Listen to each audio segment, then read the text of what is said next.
Certains s'y exposent au soleil, d'autres préfèrent l'ombre. Le parc de Laken est l'un des endroits les plus rafraîchissants de la capitale, presque 33 degrés ici.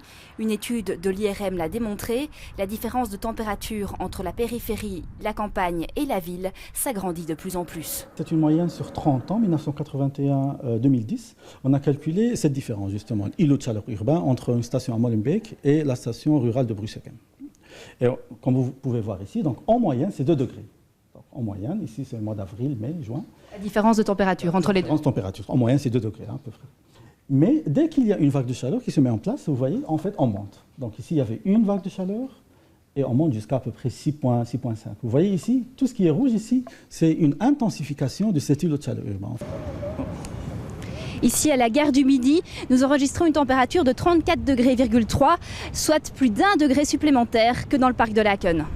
La nuit, cette différence de température s'intensifie encore plus, notamment à cause de la densification urbaine.